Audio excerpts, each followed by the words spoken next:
মাঝে মাঝে মনে হয় শহরের কোলাহল ছেড়ে পাহাড় জঙ্গলে ঘেরা প্রকৃতির মাঝে দুটো দিন কাটাতে পারলে কতই না ভালো হতো।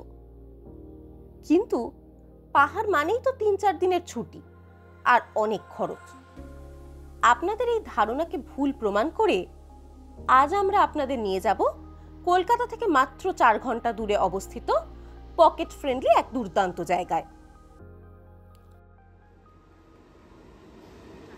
উত্তরপাড়া থেকে ভোরের লোকাল ট্রেন ধরে আমরা হাওড়া স্টেশন এসে পৌঁছলাম।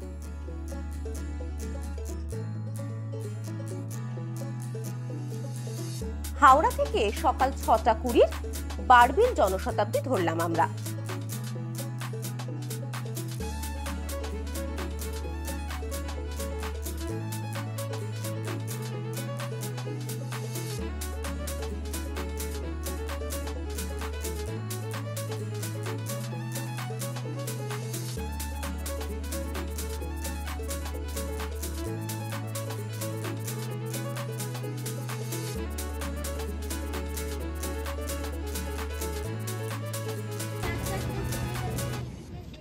ওয়ান 2021 হাওড়া বারবিল জনশতাব্দী এক্সপ্রেস ধরে আমরা সকাল সকাল এসে পৌঁছে গেছি ঘাটশিলা, এবং ঘাটশিলাতে আজকে আমরা ঘুরবো না, আমরা আজকে যাব কাঁকড়াঝোড়। আর কাঁকড়াঝোড়ের আশপাশকে একটু অন্যরকম ভাবে ঘুরে দেখবো এবার আমরা, মানে ট্যুর প্ল্যানার ব্লগ। আমরা এখন নেমেছি ঘাটশিলার ২ নম্বর প্ল্যাটফর্মে। ট্রেন এসেছিল ২ নম্বর প্ল্যাটফর্মে, আর এখান থেকে ওভারব্রিজ পেরিয়ে যেতে হবে ১ নম্বর প্ল্যাটফর্মের দিকে। ওখান থেকে কিন্তু আমাদের অটো ধরতে হবে, ওখানে বেরোলে অনেক অটো পাবেন। তো চলুন আমরা ওভারব্রিজ পেরিয়ে যাই ঘাটশিলা স্টেশনের বাইরে অটো ধরার জন্য।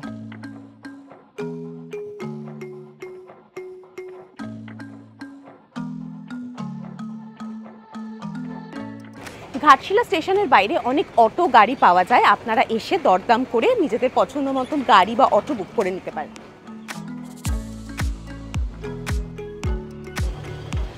আমরা কিন্তু অটো নিয়ে নিয়েছি, এখন অটোতে করে যাব আমরা কাঁকড়াঝোড়। আসুন আমাদের সঙ্গে আপনারাও ঘুরে দেখুন কাঁকড়াঝোড়। স্টেশনের বাইরেই কয়েকটা খাবারের দোকান আছে, আমরা রুটি তরকারি দিয়ে ব্রেকফাস্ট করে নিলাম। এই পর্বে আমরা আপনাদের ঘুরে দেখাবো বেশ কিছু চেনা জায়গা, তাছাড়া ঘুরে দেখাবো এক হিডেন ওয়াটারফল।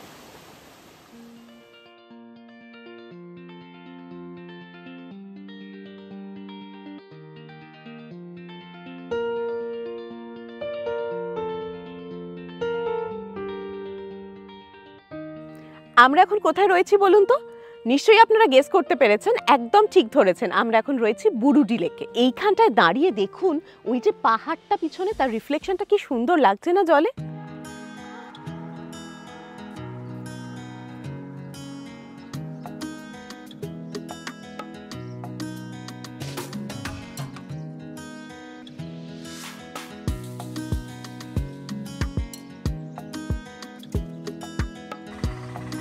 বুরুডি দেখে আমরা ধারাগিরির দিকে এগিয়ে চললাম।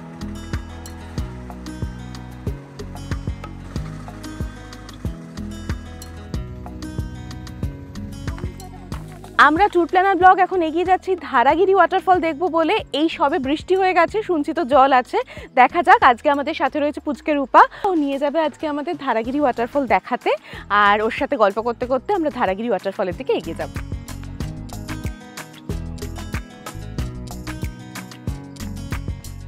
যাওয়ার জন্য এরকম একটা বাঁশের সাঁকো রয়েছে, এই সাঁকো পেরিয়ে জাস্ট একটুখানি আমরা এগিয়ে যাচ্ছি।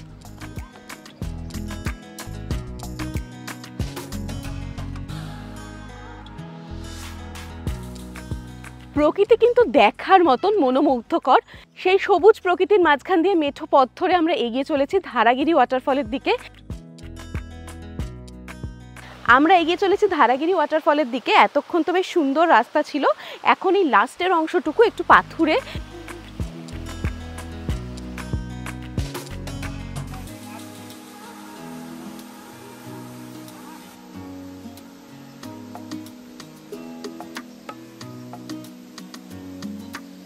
ধারাগিরি ওয়াটারফল আমাদের কিন্তু নিরাশ করেনি, দেখুন এখন বেশ ভালোই জল রয়েছে, ভালোই লাগছে, চারদিকে পুরো গাছগাছালিতে ভরপুর, তার মাঝখানে এরকম একটা ছোট্ট জলরাশি নেমে আসছে, আমরা নিজেদের মতন করে বেশ এনজয় করছি। ধারাগিরির পথে স্থানীয় মানুষেরা কয়েকটা খাবারের দোকান করেছেন। আমরা সেখান থেকে শশা নিলাম।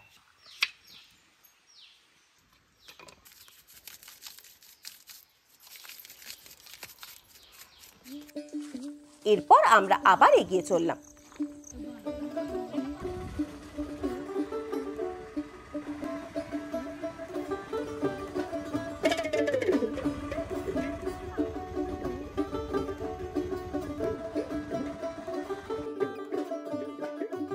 আমরা এখন এসে পৌঁছে গেছি কাঁকড়াঝোড়ে এবং আমরা আজকে রয়েছি কাঁকড়াঝোড় ঝিনুক ক্যাম্পে। এই ঝিনুক ক্যাম্পটা আস্তে আস্তে যেটা দেখলাম অনেকটা জায়গা জুড়ে। এই যে ঝিনুক ক্যাম্প, এর মেন ইউএসপি হলো একদম পাহাড়ের কোলে এই ক্যাম্পটা। রুমগুলো নর্মাল এসি রুম, যদিও ছিমছাম পরিষ্কার পরিচ্ছন্ন রুম, বেসিক একটা বেড রয়েছে, ব্যাগপত্র রাখার জন্য একটা র্যাক রয়েছে, সাথে রয়েছে অ্যাটাচ টয়লেট। এগুলো তো রয়েছে বেসিক অ্যাকোমোডেশন, এসি রুম। কিন্তু যেটা মেন নজর কাটছে সামনের পাহাড়, কথা বলতে বলতেও বারবার বাইরেই চোখ চলে যাচ্ছে।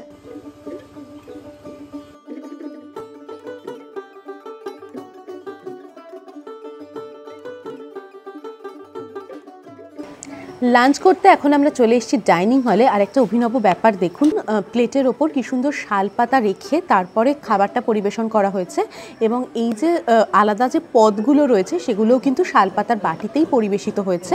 ভাত, তেতো মানে উচ্ছে ভাজা, ডাল, বিভিন্ন রকমের ভাজা এসব রয়েছে, একটা খুব সুন্দর তরকারি রয়েছে দেখছি, আর দুপুরে রয়েছে মাছ।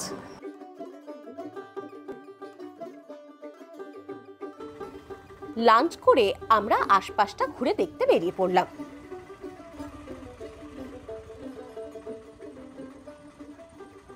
কাঁকড়াঝোড় ঝিনুক ক্যাম্প থেকে বেরিয়ে অটোয় করে আমরা প্রথমেই এসে গেছি ভৈরব বাবা মন্দিরে। এই ভৈরব বাবা মন্দিরটা বেঙ্গল আর ঝাড়খণ্ডের বর্ডারে অবস্থিত। ওই যে ওইটাই হলো মন্দির। মন্দিরটা বিশেষ কিছু দেখার নেই, মানে একদম দেখতেই পাচ্ছেন কোনো চাকচিক্য নেই, কিছু নেই। কিন্তু যেটা ব্যাপার, মন্দিরের অবস্থানটা যদি দেখেন, চারপাশটা যতদূর চোখ যায় পুরো গাছগাছালিতে ঢাকা, আর সামনেই রয়েছে একটা ড্যাম। সেই ড্যামটায় আমরা এখন যাব। জলের একটা আওয়াজ কিন্তু এখান থেকেই কানে আসছে।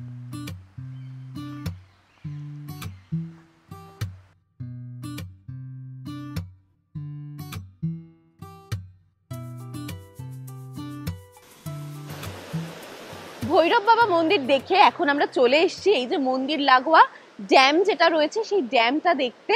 ড্যামে জল অল্পই রয়েছে, জল যতটুকুই থাকুক না কেন ড্যামের লোকেশনটা ভারী সুন্দর।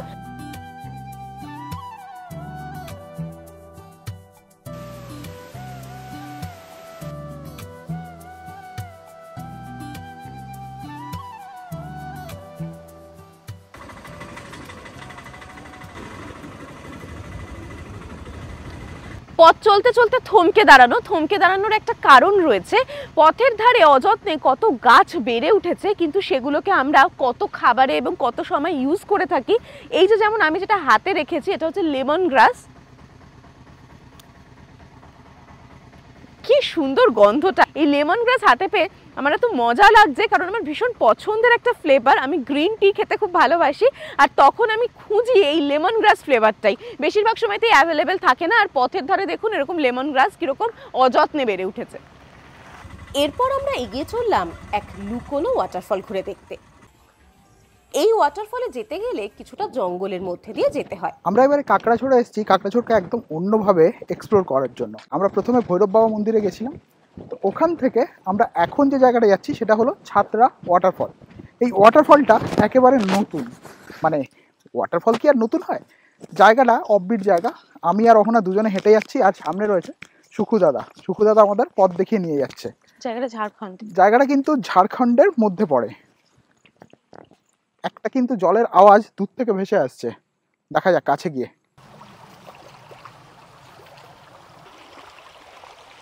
বর্ষার জন্য মাঝে আবার এরকম জল জমে গেছে, তো সেই ঠান্ডা জলে পা ডুবিয়ে জাস্ট একটুখানি এগিয়ে চলা। পথে পড়বে বেশ কয়েকটা ওয়াটার ক্রসিং। আবার একটা ওয়াটার ক্রসিং, এই যে পেছন থেকে জল আসছে, এটা দিয়ে পেরোতে হলো। ওদিকে অহনা আসছে।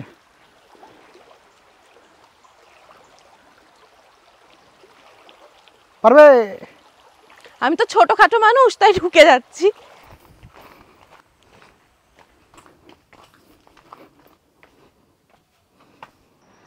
ওই দিকে খাদের মধ্য থেকে আওয়াজ ভেসে আসছে, সম্ভবত ওদিকেই ওয়াটারফল রয়েছে। আর ওখানে অহনা হেঁটে হেঁটে আসছে। কি গো? আওয়াজ তো তার পাওয়া যাচ্ছে, কিন্তু এখনো তার দেখা মেলেনি, তো দেখার জন্য উদগ্রীব হয়ে আছি। একদম গলদঘর্ম অবস্থা। আমরা দুজন এগিয়ে চলেছি একটা নতুন ওয়াটারফল দেখতে কাঁকড়াঝোড় থেকে, এবং তার নাম হচ্ছে ছাত্রা। আমরা ছাড়া আর কেউ নেই, আর সময়টাও ভীষণ ভুল সিদ্ধান্ত নেওয়া হয়েছে, বিকেল হয়ে গেছে। যদিও আসতে আমাদের বেশ ভালোই লাগছিল, কোন দিক দিয়ে যাবো নিজে বুঝতেও পারছি না। যাই হোক, আমরা এখন যাচ্ছি ওয়াটারফল দেখতে। এই যে নদীর জল, এটা গিয়েই কিন্তু ওখানে ওয়াটারফল তৈরি হয়েছে। দেখা যাক সামনে গিয়ে।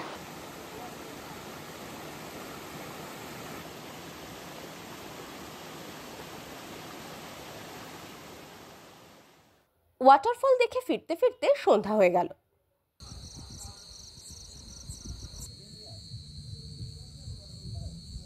দুপুরে ঘোরাঘুরির পর ফিরে এসে যখন মনে হচ্ছে একটুখানি মুখ চললে মন্দ হতো না, সেই সময়তেই এসে হাজির মুড়ি, পেঁয়াজি আর সাথে গরম গরম চা। মুড়ি খেয়ে আমরা বাইরে এসে বসলাম। বাইরে তখন শালপাতা পোড়া মাংসের পিঠের প্রস্তুতি চলছে। প্রথমে মাংসকে ম্যারিনেট করে তাতে আদা রসুন বাটা মিশিয়ে শালপাতায় মুড়িয়ে নেওয়া হলো। এরপর কাঠের আঁচে তাওয়ার ওপর প্রায় 40 মিনিট ধরে পোড়ানো হলো। তবে সত্যি বলতে এই মাংসের পিঠে আমার অতটা ভালো লাগেনি। এর চেয়ে শালপাতা পোড়া চিকেন অনেক বেটার ছিল। তবে এই যে মাংসের পিঠে বা শালপাতা পোড়া চিকেন, এটার জন্য কিন্তু এক্সট্রা পে করতে হয়। প্রতি কেজি পড়ে 600 টাকা। রাতে তাড়াতাড়ি ডিনার করে নিলাম। রাত বাড়ার সাথে সাথে এখানে ঠান্ডাটাও বাড়তে লাগলো।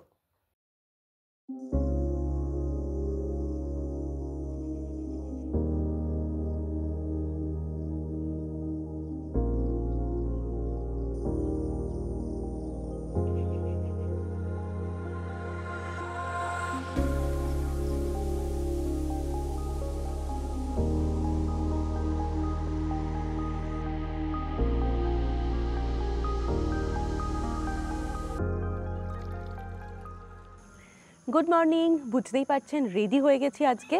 আর তার আগে আপনাদের সাথে কথা বলা হয়নি, কারণ একটু তাড়াহুড়োতে ছিলাম। একটা ছোট্ট ট্রিপ, তো আমরা রেডি হয়ে গেছি। এরপরে জাস্ট ব্রেকফাস্ট করে আমরা বেরিয়ে যাব। আসলে ছোট্ট একটা ছুটি আর ট্যুর প্ল্যানার ব্লগ বাড়িতে বসে থাকবে তা তো হয় না, তাই বাড়ির কাছে কাঁকড়াঝোড় ঝিনুক ক্যাম্প থেকে একবার ঘুরে যাওয়া।